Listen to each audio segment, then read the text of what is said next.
welcome to Marie's Scrappy Creations, where we sew the scraps of your life into beautiful creations. Today's project, you only need two 13-inch squares. Now that might be left over from another project. You could piece it together. You can do whatever you want. And you wait till you see this. Okay, now when I hold it up this way, I kind of have to hold on to the pie plate because that wouldn't work very well if I dropped it.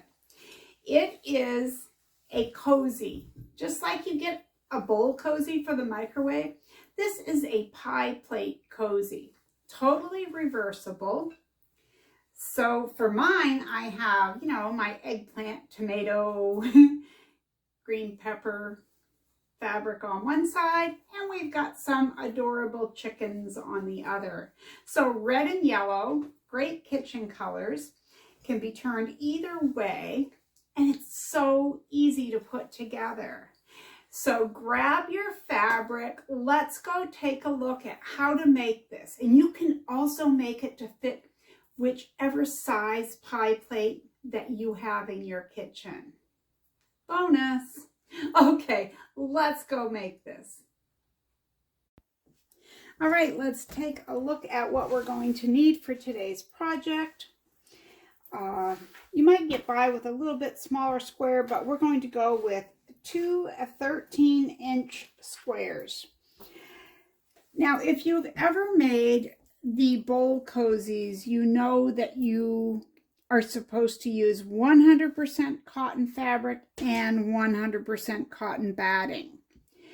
Now, my pie cozy is never going to go in the microwave. So for me, it's not such a big deal, but I'm still going to give you all the warnings and still say, let's stick with 100% cotton. So you have two 13-inch squares of 100% cotton. And as you can see, this is a non-directional print, which is going to work best for this project. This for the other side is not.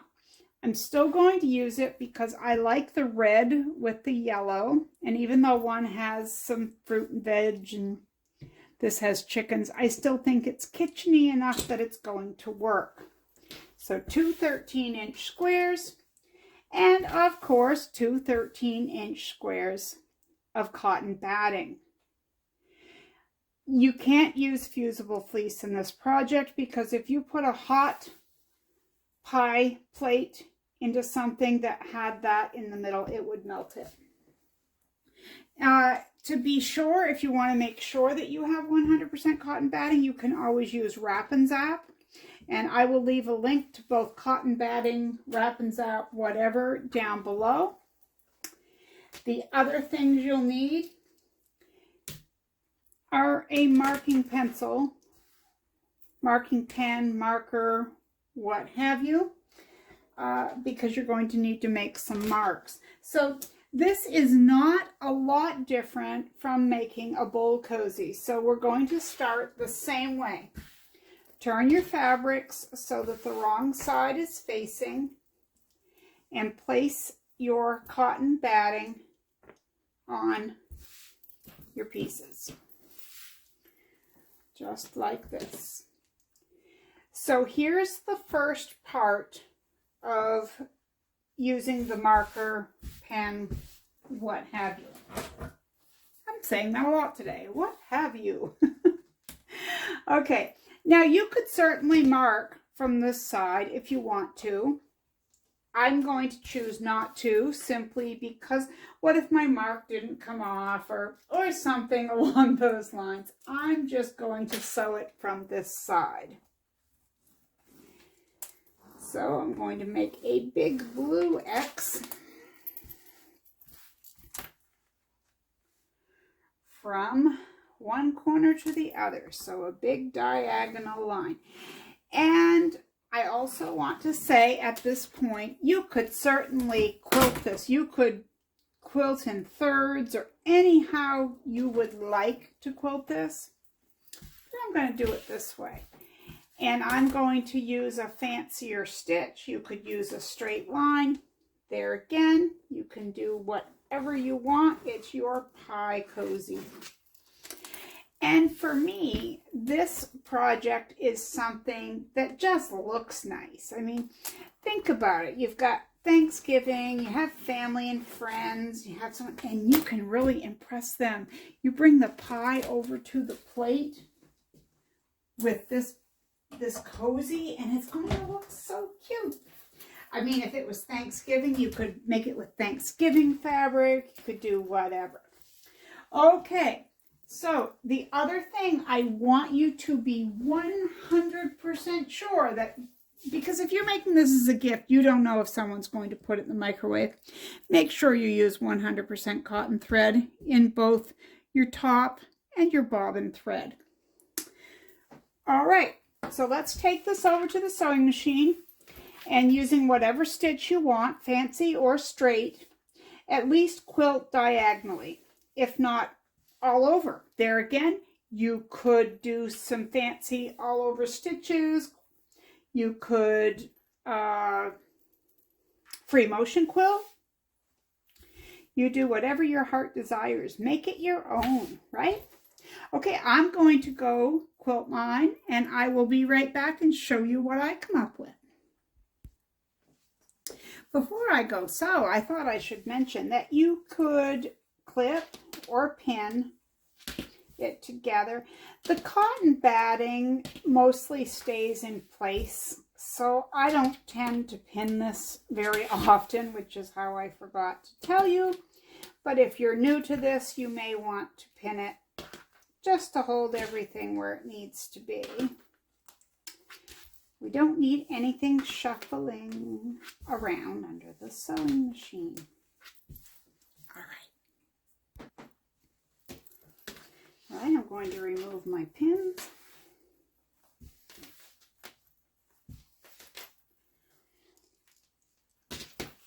And when you're working with the bowl cozies, they're much smaller and you don't need to draw as many lines, but we're going to draw some lines here. So we're going to take our ruler. Now, so we have 13 inches. Half of 13 inches is 6.5. So I'm going to draw a line. I'm going to measure, I'm going to line this 6.5 inch mark up with the edge of my fabric and draw a line. Now I'm going to do the same thing on all of them. And you know, another reason why I like to use a fancy stitch here, I guess I should use a regular pen and not one that's made for disappearing, because it might make marks easier. Anyway, the reason that I like to use the serpentine stitch on there is because if you go a little bit off your line, nobody's going to know. Now normally I don't mark my lines diagonally. I just sew from one corner to the next because it's close enough, and I don't think anyone's going to measure to see if you are exactly spot on. The end result is the same. Okay, so now we have our lines. All right, so now we need to make our marks. So the reason for these centers is so that we can make our lines evenly, our darts. So for each one, I want you to mark 1 inch to the left and to the right of that center line. Sorry, that one's a little hard to see. And then down in the middle, I want you to go down 2.5 inches. So 2.5 inches down, 1 inch on both sides of that center line. Then you're going to draw your dart. So just make a line.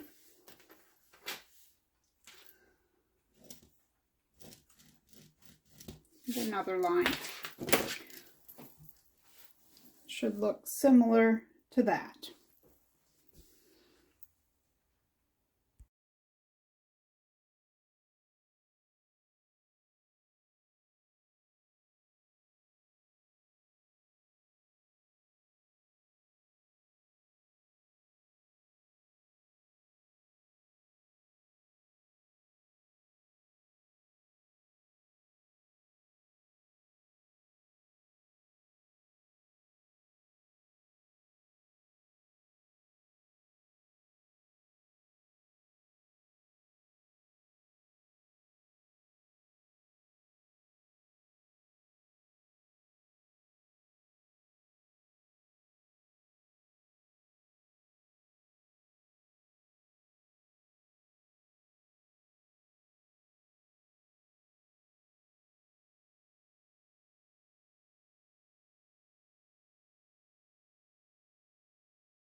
All right, now we're ready for the next step. So we're going to fold these so that the line is right in the center. That should be right in the middle.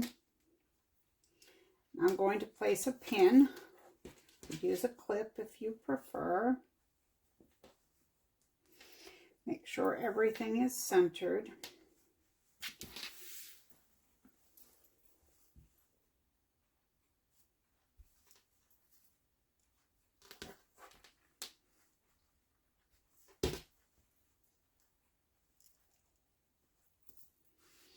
And make sure that you're centering, lining up the fabric, because the edges of your batting can be a little bit different, be stretched or pulled.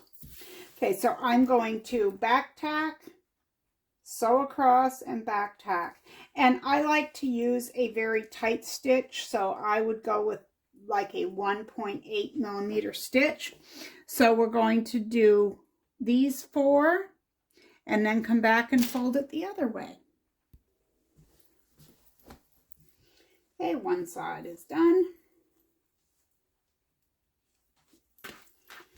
I'm going to flip and do the same thing on the other side. So fold it the opposite way.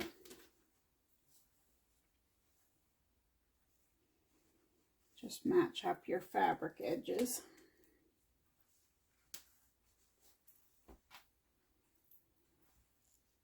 I think more than anything, heat resistant or whatever, I just think these are just so cute to place on a table. Because if you go through the trouble of making a pie, a homemade pie, you've worked on the crust and you've gone for the look, and this is just going to add to it. I think it's going to be perfect.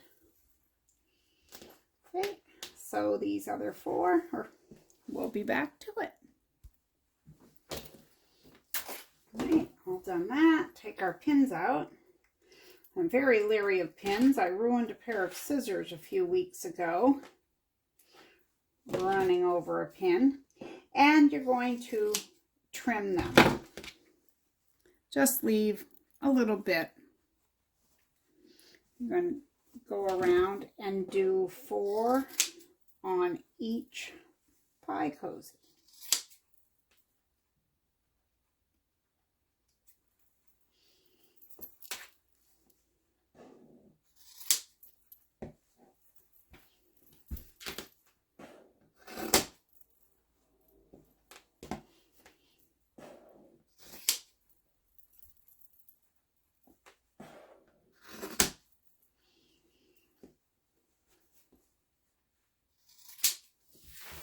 Like that.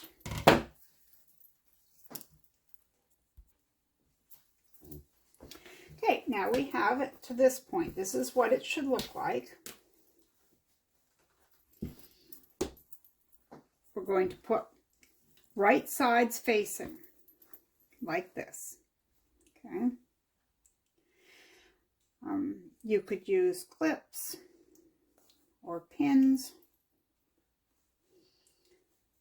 And then what I do on these, let me pin it and then I'll show you. I lay one seam going one direction and one seam going the opposite direction. And again, match up your fabrics, not your batting. So I have a pin here and a pin here. I personally would go back and pin that just to hold it in place. And again, if you're using clips, feel free to use those in the same manner. So I pin right into that seam. We're going to be removing some of these on the next part, but get everything in place first, and then I'll remove it when I'm a little more comfortable with that.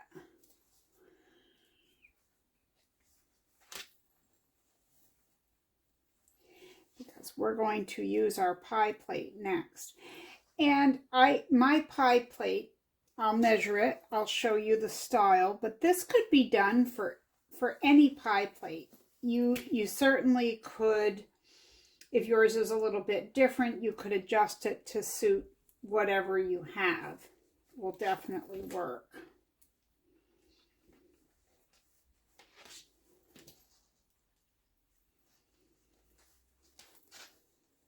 One more.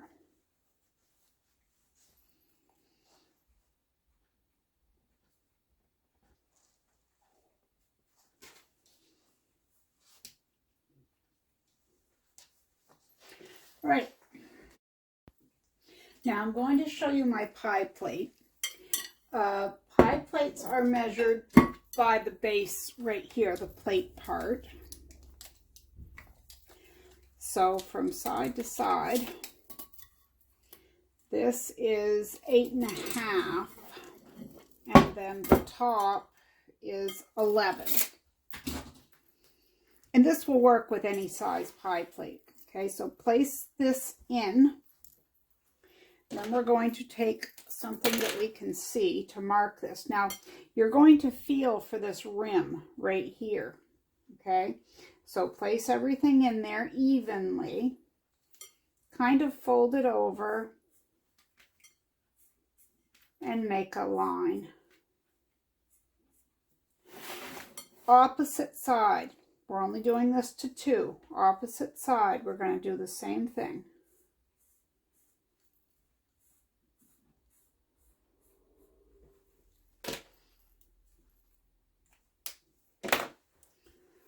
So this is what it looks like.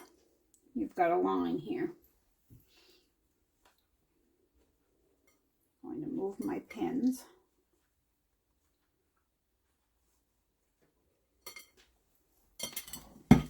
I'm going to make a little bit better of a curve there so that it looks a little bit neater.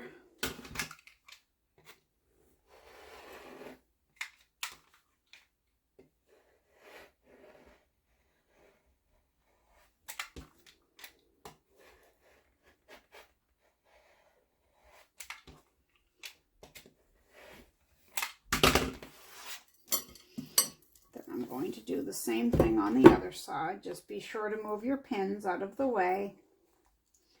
We don't need any pin accidents. I think what I'll do is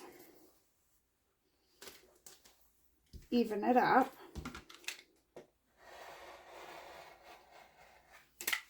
Like so. And this is what you have.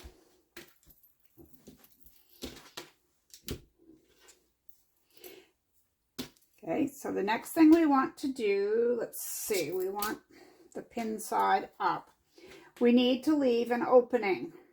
Now, I always mark my openings by putting pins in the opposite way that they're going. So like I have these ones going this way.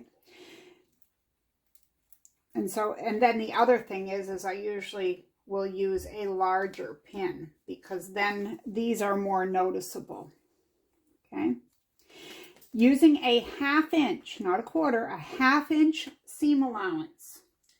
We're going to start here. We're going to back tack and stitch around this whole thing. Okay.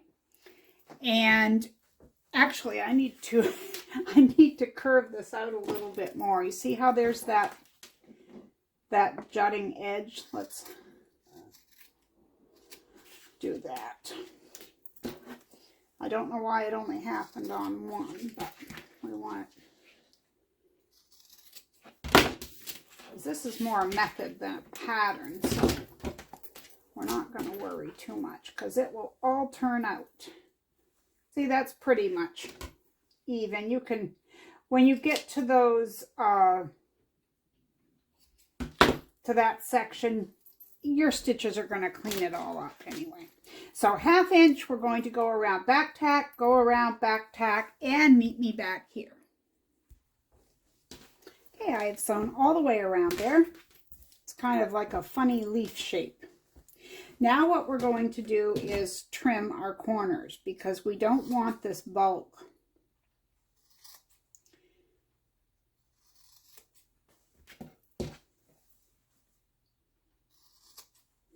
But remember, this is our opening, so you don't want to get really close to that. I like to clip near my darts. So I'm going to do that first. Well, not first, but before I go to the next part.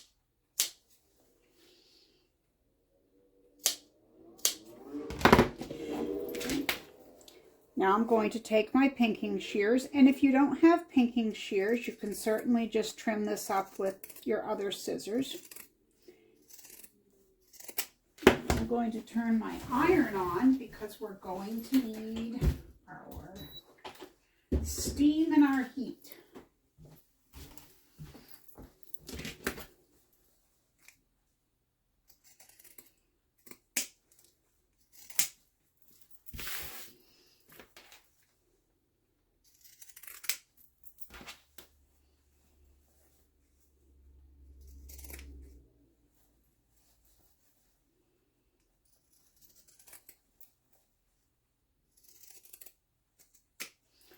Boy, my hands are not very strong.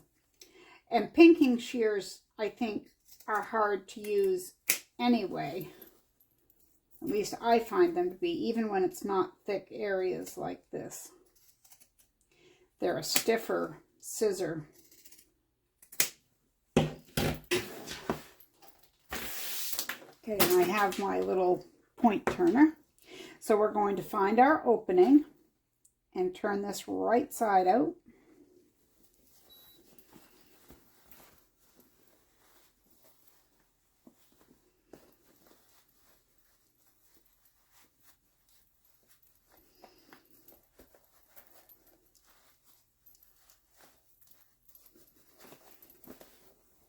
I really like the red and the yellow that I used in this. Nice and bright. So just take your fingers and work that around, work your points a little bit. Then if you don't have a point turner, you can use anything. Just be gentle, be careful, you don't want to poke it out through the other end. Believe me, I've done that more than once, more than twice, and I don't want to do it today. Okay, so you're going to work along here so that this gets all straightened out. If you have any problem areas, just put whatever tool you're using in there and just straighten it like that. So I'm going to take this over to the iron and I'm going to press this. And I will meet you right back here in just a moment. Will you miss me while I'm gone? I pressed it from both sides. And I made sure I put my iron inside that opening to get it nice and flat. So I'm going to pin. Now, I'm going back over to the sewing machine and I'm going to use a 3.0 stitch length. And I'm going to sew about 1/4 inch all the way around from top stitch. Again, that's 3.0 millimeters. This is looking like a pie plate now, isn't it? Or a pie plate cozy holder. Okay, here I go, top stitching. All right, I have top stitched all the way around. I think I like the red side better. All right, the test. Let's see what we have. Nice. So see, you can pick the pie plate up. That's pretty cool. Well, listen, I thought this was a fun project for any time of year, but yeah, you might want to save it for the holidays, but maybe you like pie year-round, or maybe you make quiche or something like that and use your pie plate year-round. Whatever you use it for, I hope that you like this tutorial. I hope you have fun. Hope you make 1 or 2 or 10 of these. Maybe you want to make them for a craft fair or make them as gifts. But whatever you do, I hope you enjoy it. Our creative word of the day today is going to be pie. So thank you for hanging out with me here at Marie's Scrappy Creations. And until next time, be kind out there. The world needs more of that. And I'll see you next time. Take care.